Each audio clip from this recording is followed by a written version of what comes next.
बिस्मिल्लाहिर्रहमानिर्रहीम। आज के प्रोग्राम के साथ मैं हूं नुस्ला मलिक। वज़ीर-ए-आज़म शहबाज शरीफ कहते हैं कि इमरान खान ने अपने एक दोस्त के ज़रिए, जो मुश्तरका दोस्त है, एक बिज़नेस का दोस्त, उसके हवाले से ये पैगाम भिजवाया कि वो हुकूमत के साथ मुज़ाकरात करना चाहते हैं। और मुज़ाकरात के लिए उन्होंने 2 पॉइंट रखे। एक तो इंतखाबात की तारीख का ऐलान किया जाए, दूसरी आर्मी चीफ की तैनाती के लिए इमरान खान साहब 3 नाम देना चाहते हैं। और ये पैगाम भिजवाया कि 3 नाम हुकूमत के, 3 नाम इमरान खान साहब के, जिसके बाद आर्मी चीफ की तैनाती का फ़ैसला कर लिया जाए। शहबाज शरीफ साहब कहते हैं कि हमने शुक्रिया के साथ माज़रत कर ली और कहा कि ये फ़ैसला करना कि आर्मी चीफ कौन होगा, ये वज़ीर-ए-आज़म का इस्तेहकाक है और वज़ीर-ए-आज़म ही इसका फ़ैसला करेंगे, लिहाजा इन दोनों अमूर पर मुज़ाकरात नहीं हो सकते। इमरान खान साहब का लॉन्ग मार्च जारी है। उसने कामों की जाना था, लेकिन मुरीद कैसे इमरान खान साहब मार्च को अधूरा छोड़कर वापस आ गए। और ये बताया गया, जो मियाँ असलम इकबाल, जो पाकिस्तान तहरीक इंसाफ के सीनियर रहनुमा हैं, उन्होंने कहा कि इमरान खान साहब एक आला सतही इजलास के लिए लाहौर गए हैं। कुछ खबरें ऐसी भी हैं कि इमरान खान साहब फिर किसी मुज़ाकरात के अंदर शरीक हो रहे हैं। और ये मुज़ाकरात कौन कर रहा है, किसके साथ ये मुज़ाकरात हो रहे हैं, क्योंकि हुकूमत भी कहती है कि वो इलेक्शन की तारीख के हवाले से या आर्मी चीफ की तैनाती के हवाले से कोई मुज़ाकरात नहीं करना चाहती। PTI की लीडरशिप भी ये कहती है कि वो मुज़ाकरात तब तक नहीं करेंगे जब तक कि इलेक्शन की तारीख का ऐलान नहीं किया जाएगा। लॉन्ग मार्च के असरात क्या होंगे, ये भी आज के प्रोग्राम का मौजू होगा। फिर कुछ ऑडियोज़ भी लीक हो रही हैं, उनके बारे में कहा जा रहा है कि अली अमीन गंडापुर साहब को ये ऐसी ऑडियो में ये पैगाम नहीं देना चाहिए। इस पर भी बात करेंगे। हमारे साथ मौजूद हैं फवाद चौधरी साहब, पाकिस्तान तहरीक इंसाफ के सीनियर रहनुमा और साबिक वज़ीर इत्तलात, जबकि नज़ीर लगारी साहब सीनियर साफ़ी तजियाकार भी हमारे साथ मौजूद होंगे। आयशा बख्श साहब हमारे साथ मौजूद हैं, सीनियर एंकर पर्सन। और उसके साथ ब्रिगेडियर फ़ारूक हमीद साहब, जो दिफाई तजियाकार हैं, ब्रिगेडियर साहब भी हमारे साथ मौजूद होंगे। नज़ीर लगारी साहब, प्रोग्राम का आगाज़ आपसे करते हैं। इमरान खान साहब जो मुज़ाकरात करना चाह रहे हैं, शहबाज शरीफ साहब के मुताबिक उन मुज़ाकरात के लिए उनकी 2 शर्तें हैं। एक शर्त कि आर्मी चीफ की तैनाती के लिए उनसे मुशावरत की जाए, दूसरा इंतखाबात की तारीख का ऐलान किया जाए, जिसे शहबाज शरीफ साहब कहते हैं कि हमने इसको मुस्तरद कर दिया है। बात यह है कि ये बात तो उस तरफ से की गई है जो हुकूमत कह रही है, और ये जो है ये इसके बारे में ख़बर भी जो है वो वज़ीर-ए-आज़म की तरफ से आ रही है कि वज़ीर-ए-आज़म ने ये कहा है। और दूसरी तरफ से इस तरफ के इशारे तो हमने भी महसूस किए हैं। फवाद चौधरी साहब भी कहते रहे और लोग भी कहते रहे डायलाग के सिलसिले में, लेकिन डायलाग के लिए उनकी शर्त तो ये रही है कि पहले इलेक्शन की तारीख़ का ऐलान किया जाए। तो इलेक्शन की तारीख़ के बारे में वो भी जानते हैं और हुकूमत भी जानती है और हम लोग भी जानते हैं कि उसकी नौबत जो है वो अगस्त 2023 में आ सकती है और शायद उससे पहले इलेक्शन ना हो सकें। तो ये एक सही ला हासिल है जो की जा रही है। लेकिन लगारी साहब, आर्मी चीफ की तैनाती के लिए इमरान खान साहब की ये डिमांड के 3 नाम वो देना चाहते हैं, ये दुरुस्त है? मेरा ख्याल है कि नामुनासिब है, क्योंकि ये सवाबदीद है वज़ीर-ए-आज़म की। इसमें किसी किस्म की आइनी बाइंडिंग नहीं है कि वो किससे मशवरा करें, किससे मशवरा ना करें। वज़ीर-ए-आज़म ने अपने तौर पर अपनी डिस्क्रिशन के तहत किसी का भी तकर्रुर करना है, किसी के भी नाम का ऐलान करना है। और मादी की रिवायत भी यही रही है।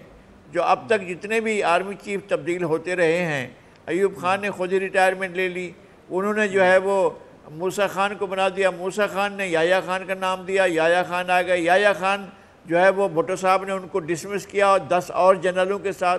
फिर गुल हसन आए, गुल हसन को तो फुल जनरल भी नहीं बनाया गया था, उनको भेजा गया। फिर टिक्का खान आ गए थे, टिक्का खान के बाद ज़ियाउल हक को भुट्टो साहब लाए थे और बहुत जूनियर थे, उनको लेकर आए थे। फिर ज़ियाउल हक ने तो वो जब हादसा ही हो गया, जब वो जहाज़ फ़िज़ा में फट गया, उसके बाद जो वाइस चीफ ऑफ स्टाफ थे वो बने थे। लेकिन उसके बाद जो तकर्रियाँ होती रही हैं, जनरल असलम बेग और जनरल असलम बेग के बाद जितनी तकर्रियाँ हैं, वज़ीर-ए-आज़म अपनी डिस्क्रिशन के तहत करते आए हैं। और इत्तफाक ये है, लगारी साहब मैं सॉरी आपको इंटरप्ट कर रहा हूं, फवाद चौधरी साहब भी हमारे साथ मौजूद हैं। फवाद चौधरी साहब पाकिस्तान तहरीक इंसाफ के सीनियर रहनुमा, साबिक वफाकी वज़ीर।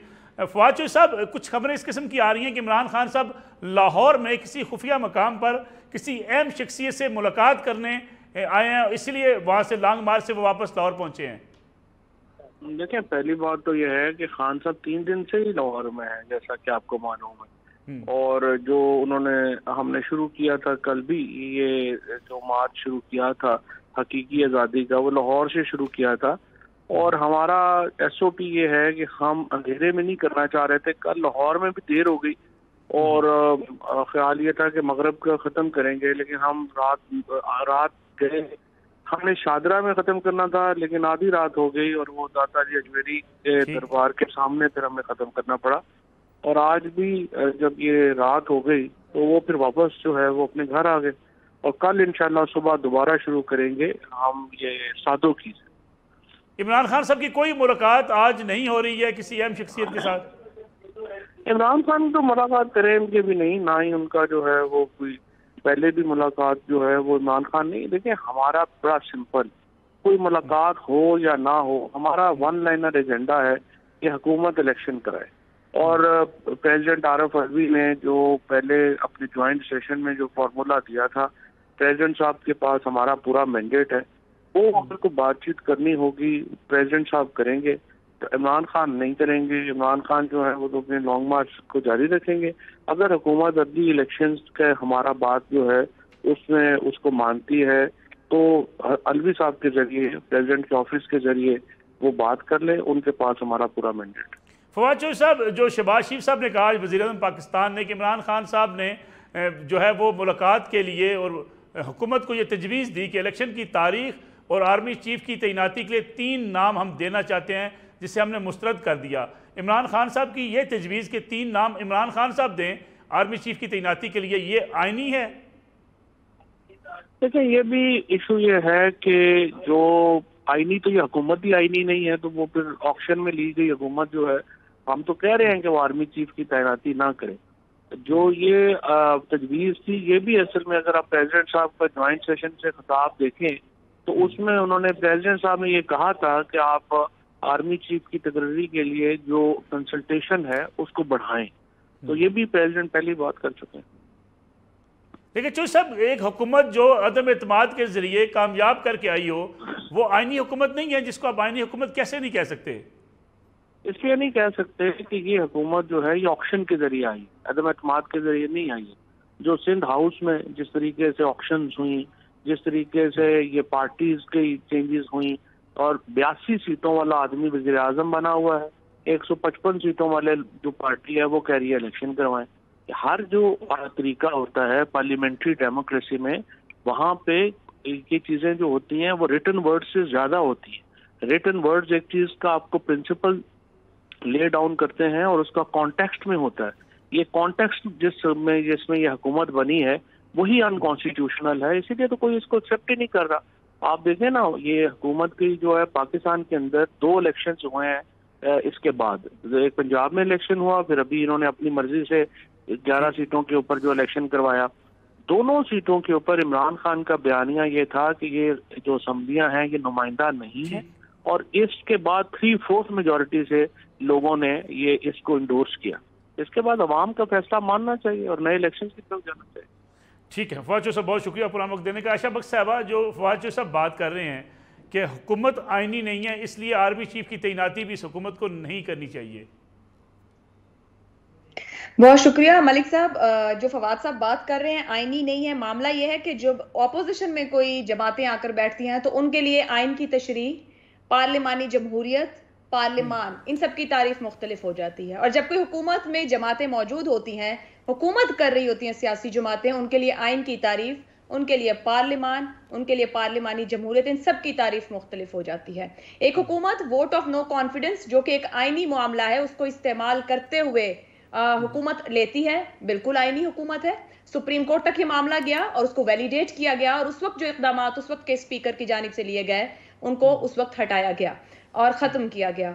यही नहीं बल्कि फवाद चौधरी साहब जो और बहुत सी बातें भी अभी कहकर गए हैं, जो पिछले 6 से 7 महीने हैं मलिक साहब, उस पर अगर नजर डाली जाए तो खुद पाकिस्तान तहरीक इंसाफ 1, 2, 3 नहीं 4 से 6 बयानिए बना चुकी है। अगर आप साल का या 1.5 साल का दौरानिया ले लें तो उसमें पता नहीं इतने बयानिए बनाए गए और इतने स्टेटमेंट्स दिए गए, चाहे वो इदारों के सरबराहान हो, चाहे ये मुखालिफिन सियासी जमातें हों, चाहे नेशनल मामलात हो या इंटरनेशनल मामलात हो, हर मामले के ऊपर हर दिन एक नई बात सामने रखी जाती है। एक चेहरा अवाम के लिए पॉपुलर पॉलिटिक्स करते हुए सामने लाया जा रहा है, तो दूसरी तरफ वो मामलात हैं जो पसे पर्दा तय करने की कोशिश की जा रही है। पसे पर्दा बैठा जाता है, अपनी मर्जी की बात कही जाती है और मनवाने के लिए दबाव जलसों में खड़े होकर नेम कॉलिंग के जरिए, इल्जामात के जरिए और आधा झूठ आधा सच सामने रखकर बेचा जा रहा है। देखना यह है कि आया आखिरी जो कहते हैं ना, आखिरी हथौड़ा किधर से लगना है। इमरान खान साहब सड़क पर आ तो गए हैं, उनके हक में मामला तो कितने जाते हैं ये तायुन आने वाले दिनों में होगा, लेकिन जिस तरह वो कोशिश कर रहे हैं मामला हल करने की, जहां जाकर मामला के नताइज लेना चाह रहे हैं, पसे पर्दा नताइज लेना चाह रहे हैं, मुनासिब ये रहेगा कि पार्लिमान, अगर वो कहते हैं कि वो पार्लिमानी जमहूरियत को बिलीव करते हैं, आइन को बिलीव करते हैं और वो एक सियासी जद्दोजहद कर रहे हैं, जमहूरी जद्दोजहद कर रहे हैं, तो फिर पार्लिमान का रास्ता लें। और अगर वहां नहीं तो 2 सूबों में उनकी हुकूमतें हैं, तकरीबन 60 से 70% इस वक्त वो रूल कर रहे हैं पाकिस्तान के अंदर। असेंबलियां तोड़ दें, इलेक्शन सीधे सीधे उनके हाथ में आ जाएंगे और इलेक्शन हो जाएंगे। ठीक है। ब्रिगेडियर फारूक हमीद साहब, क्या इमरान खान साहब का ये मुतालबा आपको भी लगता है कि वो पॉपुलर पार्टी हैं, फौज जो सब कहते हैं ये हुकूमत गैर आइनी है, आर्मी चीफ की तैनाती के लिए 3 नाम इमरान खान साहब के सामने रखे जाएं, ये मुतालबा दुरुस्त है? बिस्मिल्लाह, बहुत शुक्रिया। लेकिन नसरुल्लाह मलिक साहब, बात यह है कि अगर इमरान खान साहब इस वक्त पार्लियामेंट में होते, जिससे नॉर्मल डेमोक्रेटिक प्रोसेस में होता है कि जी आप एक गवर्नमेंट में होते हैं, फिर वोट ऑफ नो कॉन्फिडेंस होती है और आप अगर वो हार जाते हैं तो you are sitting in the opposition. तो अगर वो आज ऑपोजिशन में बैठे होते as a proper leader of the opposition, तो फिर शायद उनकी ये बात आप कह सकते थे कि जी प्राइम मिनिस्टर ऑफ पाकिस्तान वैसे तो 100% उनका इस्तेकाक है as per the rule of business, as per the laid out procedure जो आइन और अपना रूल में है कि प्राइम मिनिस्टर ऑफ पाकिस्तान जो है वही जो है आर्मी चीफ की तैनाती करेंगे। वो उन पे है कि वो हो सकता है उनसे अपना मशवरा भी कर लें अगर वो ये पार्लियामेंट में होते हैं, लेकिन अब वो पार्लियामेंट में नहीं है, तो लिहाजा अब ये बहुत मुश्किल हो जाता है कि वो इस पे अपना बजिद रहें कि नहीं जी मैं आपको 3 नाम दूंगा, मेरे 3 नाम भी आप शामिल करें, क्योंकि वो फिर मामला देखें वो उसमें बहुत कंफ्यूजन क्रिएट हो जाती है।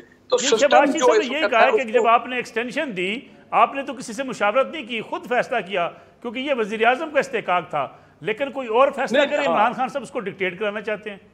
नहीं, देखें, we have to go according to the law and according to the book, जो लेड आउट प्रोसीजर्स के मुताबिक बिल्कुल शहबाज शरीफ साहब द प्राइम मिनिस्टर जो है उन्हीं का इस्तेकाक बनता है और इमरान खान का यहाँ पे कोई ज्यादा मुझे बात पे वजन नजर नहीं आता। वो अलग बात है, वो अलग बात है कि वोट ऑफ नो कॉन्फिडेंस के इनके बड़ी कंट्रोवर्सीज हैं, लेकिन that is a different issue. यहाँ पे the procedure has to be followed. ठीक है। नज़ीर लगारी साहब, पीटीआई इनकार कर रही है, लेकिन साथ ये भी कहा जा रहा है कि लाहौर में कोई मुलाकात हो सकती है।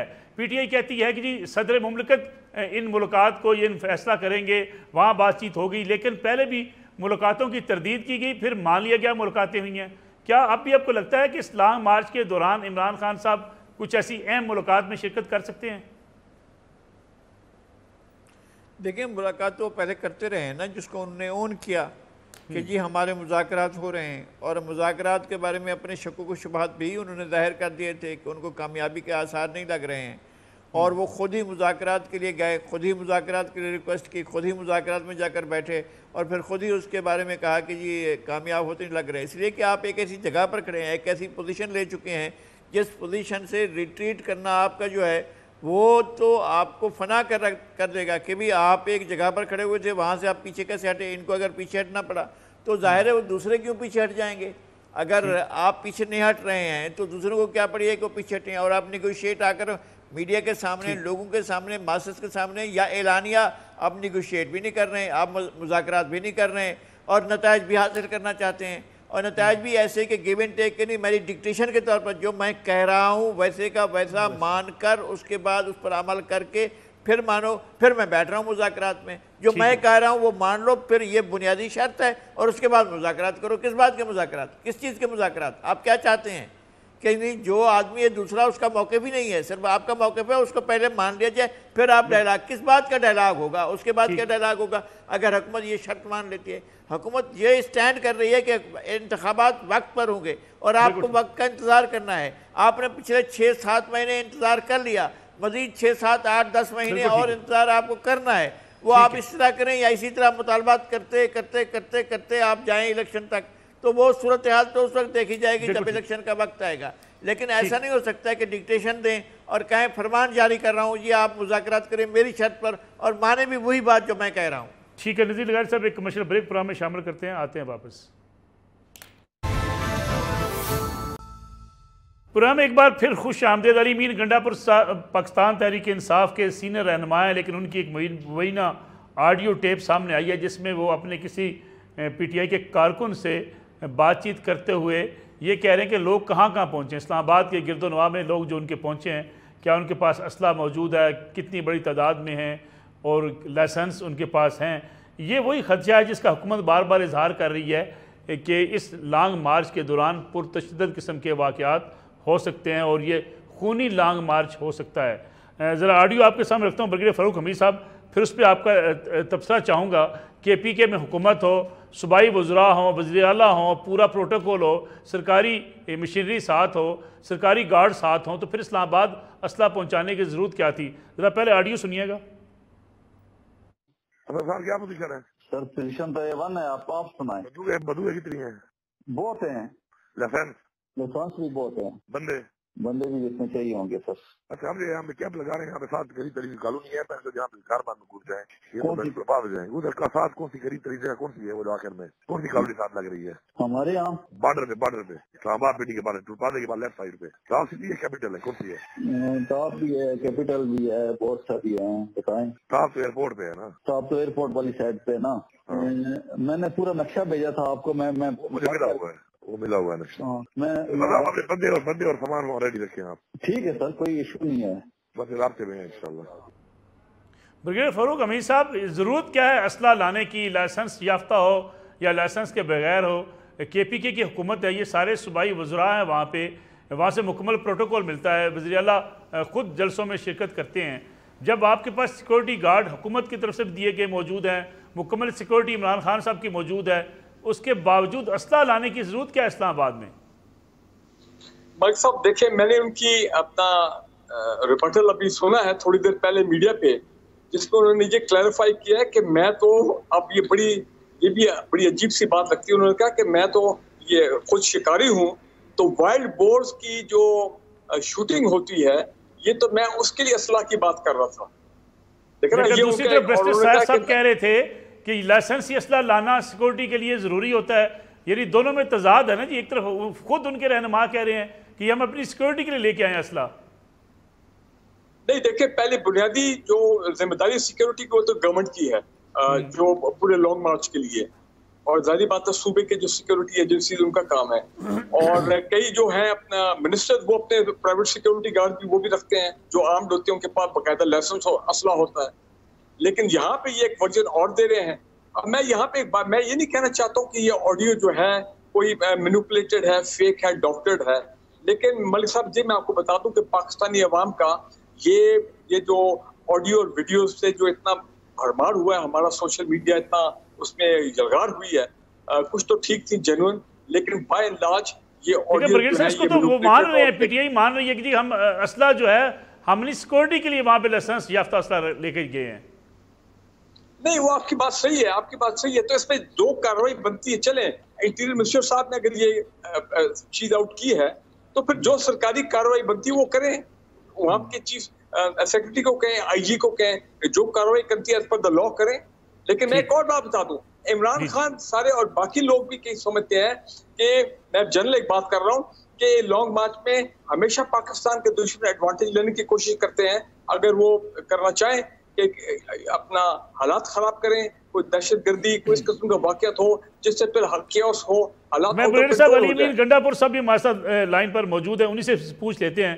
अलीमीन गंडापुर साहब, बड़ा एक मुख्तलिफ किस्म के मौक़िफ़ सामने आ रहे हैं, आप बता दीजिएगा इस ऑडियो जो टेप के अंदर, मुबैना ऑडियो टेप के अंदर आप किस असले की बात करें? बैरिस्टर सैफ साहब को भी हमने देखा, वो कह रहे थे कि हम अपनी सिक्योरिटी के लिए लाइसेंस याफ्ता असला लेकर जा रहे हैं, लेकिन आपकी तरफ से ये कहा जा रहा है कि शिकार के लिए असला जो है वहां पहुंचाया गया। बिस्मिल्लाहिर्रहमानिर्रहीम। पहली बात तो यह है कि जी ये फेक जो एक चल रहा है ऑडियो लीक और ये वीडियो लीक का एक चक्कर, वो तो पूरी कौम देख चुकी है और ये आया हो चुका है। अब ये मिक्स एंड मैच करके इस तरह के बहनियां बनाकर पता नहीं क्या साबित करना चाहते हैं। हमारा एक सिंपल सा एक हमारा वर्जन है एज अ पार्टी कि हम एक पुरअमन एहतजाज कर रहे हैं अपना एक कॉन्स्टिट्यूशनल राइट के मुताबिक, और ये हमारा एक जायज आईनी हक है। हमने पहले भी जो 25 को हमने ये किया, उससे पहले जो इन्होंने हमारे साथ किया, हमारे लोगों को गिरफ्तार करना शुरू कर दिया, चादर और चारदीवारी को पामाल करके खवातीन के साथ जो इन्होंने किया, घरों में घुस घुस के किया, फिर जो 25 तारीख को इन्होंने तशद्दुद किया हमारे साथ, वो सारा कौम के सामने है, मीडिया के भी सामने है। अब बात यह है कि अगर ये पहले तो इन्होंने मिक्स एंड मैच किया चीजों को, चले कर लिया, ठीक है, कर इनकी पहले से इनका तो काम ही यही है, डे वन से यही इनकी वीडियो बनाना लोगों के। ये आवाज आपकी नहीं है अली मीम गंडापुर साहब? नहीं, आवाज तो मेरी होगी, लेकिन आवाज में तो अभी एक चल रहा है बड़ा जबरदस्त एक ट्वीट चल रहा है, इसमें आगे राणा सनाउल्लाह मुझे जवाब दे रहा है अपनी आवाज में कि हाँ जी बंदे भी बहुत हैं, असला भी बहुत है, लाइसेंस भी बहुत है, तो इन चीजों की कोई क्रेडिबिलिटी नहीं है, ये इनके प्रोपेगेंडे हैं। मैं सिंपल सी एक बात कर रहा हूँ, हमारा पुरअमन एहतजाज है और उस पुरअमन एहतजाज के अंदर हमारा आईनी हक है, और ये एहतजाज हमारी हुकूमत हमारे खिलाफ भी हुए हैं, इन्हीं पार्टियों ने की है, पीडीएम की पार्टी ने की है, और आज जब हमने पहले किया इनका रवैया आपने देखा, और हम जो अब दोबारा करने लगे हैं, तो उसके बाद जो धमकियां दे रहा है राणा सनाउल्लाह बैठकर कि कभी वो कहता है कि जी हमने ड्रोन बनाए हुए हैं, हम इनको छोड़ेंगे नहीं, इनका वो हाल करेंगे कि याद रखेंगे, तो ऐसी बातें, ये कोई जेम्स बॉन्ड नहीं है, इसके पास कोई लाइसेंस टू किल नहीं है, ये एक हुकूमत के अवाम के टैक्स पे इस वक्त बैठा हुआ एक आर्मी हुकूमत का एक वजीर दाखिला है, ये होश के नाखुन ले, कभी ये धमकियां दिलवाता है, हमें थ्रेट्स आ रही हैं पहले दिन से कि जी आप इमरान खान को छोड़ दें, फिर हमें थ्रेट्स आती हैं जनाब कि आप जो है मार्च ना करें, आप ये थ्रेट कौन दे रहा है अली मीम गंडापुर साहब? ये थ्रेट हमें लगातार आ रही है, कभी हम अरेस्ट करने की थ्रेट आती है, कभी क्या थ्रेट आता है, इनको समझ नहीं आ रही इस बात की कि हमारे आबा अजदाद ने जानी और माली कुर्बानियां दे के मुल्क आजाद कराया था, लेकिन अफसोस की बात यह है कि आज 75 साल के बाद हमें हकीकी आजादी चाहिए उन इदारों से कि जिन इदारों ने दोबारा इस मुल्क को और इस मुल्क के अवाम को गुलाम बना दिया है। आज चोरों के टोले जो इस मुल्क को लूटने वाले हैं, एनआरओ लेके बार बार इस मुल्क में मुसल्लत किए जा रहे हैं, हम ये बर्दाश्त नहीं कर सकते, हमें इसे आजादी चाहिए, और इस आजादी के लिए जैसे हमारे आबा अजदाद ने कुर्बानियां दी है, इंशाल्लाह हम कुर्बानियां देने के लिए तैयार हैं। अली मीम गंडापुर साहब किन से आज़ादी चाहिए? आज़ाद मुल्क है हम, आप हुकूमत में थे, आपके पास सारे इख्तियारात थे। मैं नहीं समझता कि हम एक आजाद मुल्क है। एक आजाद मुल्क के अंदर एक सेनेटर जिसकी उम्र 70 साल हो, उसको बरना करके नहीं मारा जाता किसी एक बयान के ऊपर जो उसने दिया।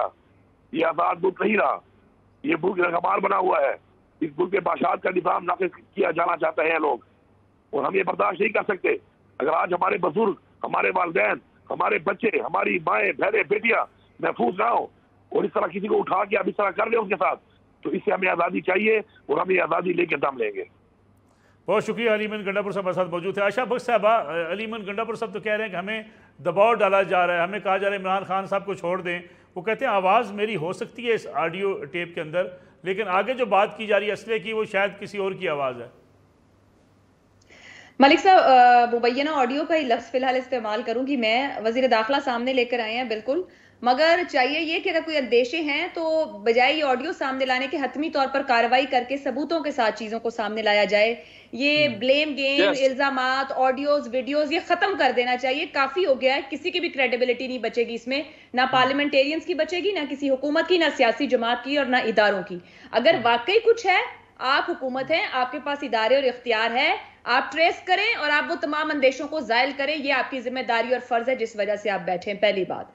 दूसरी बात यह कि पंजाब के अंदर अपनी हुकूमत है पाकिस्तान तहरीक इंसाफ की, केपीके में अपनी हुकूमत है तहरीक इंसाफ की, और जब तक पिंडी इस्लामाबाद पहुंचना है पाकिस्तान तहरीक इंसाफ की हुकूमत है। सूबाई हुकूमत का काम है सिक्योरिटी देना, फुल प्रूफ सिक्योरिटी दी जाए।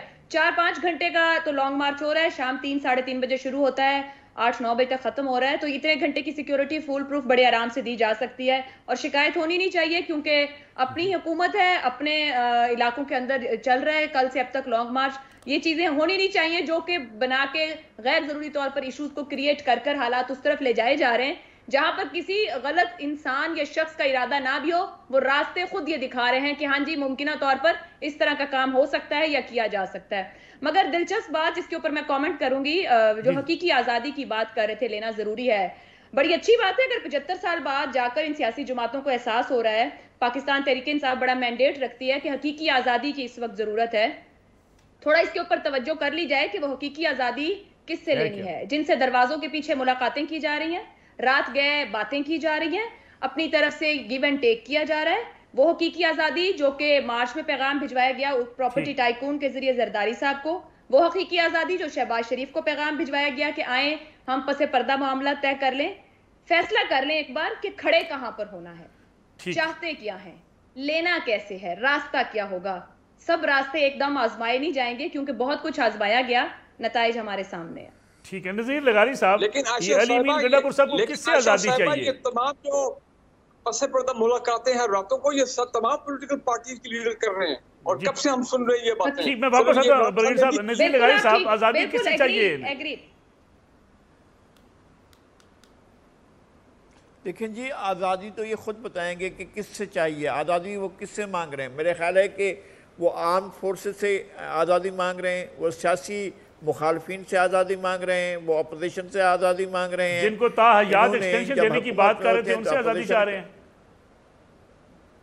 नहीं, मैं और बात कर रहा हूँ, मुज़ाकरात तो अब भी कर रहे हैं। ये जैसे आपने इंट्रो में कहा है उसके बाद मैंने भी तस्दीक की है, मुज़ाकरात इस वक्त भी हो रहे हैं, अब भी हो रहे हैं, और 12:30 बजे के बाद दूसरी नशस्त होनी है, ये भी मालूम हुआ है। और पहली नशस्त में भी कुछ लोग बैठे हुए हैं जो उधर से भी हैं और उधर से भी हैं, और दूसरी नशस्त के लिए भी एक और टीमें बनाई जा रही हैं जो बात कर रही हैं। आज रात को इस वक्त भी मुज़ाकरात का अमल जारी है, और उसमें जो है एक जो माहौल साजी का काम है वो आरिफ अलवी साहब का और चौधरी परवेज़ इलाही साहब का एक तरफ को है, और दूसरी तरफ जो है वो राब्ते हो रहे हैं जनाब आसिफ अली जरदारी साहब से और मियाँ नवाज शरीफ साहब से। अब ये मुज़ाकरात के मामलात इस तरह से चल रहे हैं। ये जो मैं भी इस वक्त लाहौर में हूँ और मुझे भी कुछ इतलात मिल रही हैं, और मैं ये समझता हूँ कि ये चीज़ें हो रही हैं। आप अगर खुलकर बात करें और अपने आप आकर बात करें, ऐसे कौन सा मसला था, ये बात तो जुल्फ़िकार अली भुट्टो ने भी की थी। जुल्फ़िकार अली भुट्टो, कौसर नियाज़ी और पीरज़ादा एक तरफ बैठे हुए थे, मुफ्ती महमूद, नवाबज़ादा नसरुल्लाह खान और प्रोफेसर गफूर, 3 आदमी एक तरफ बैठे हुए थे, मुज़ाकरात हुए थे, मुज़ाकरात नतीजा हुआ था। उसके बाद जो कुछ हुआ है वो सब हमारे इल्म में है, एक एक चीज़ इल्म में है, एक एक डेवलपमेंट इल्म में है। ये कोई तरीका नहीं है कि मैं मस्तूर बनकर बुर्का पहनकर एक तरफ बैठूंगा, मेरे लोग जाकर मुज़ाकरात करेंगे, मैं ओनरशिप दूँ ना दूँ ये मेरी मर्ज़ी है, ऐसा चलेगा नहीं।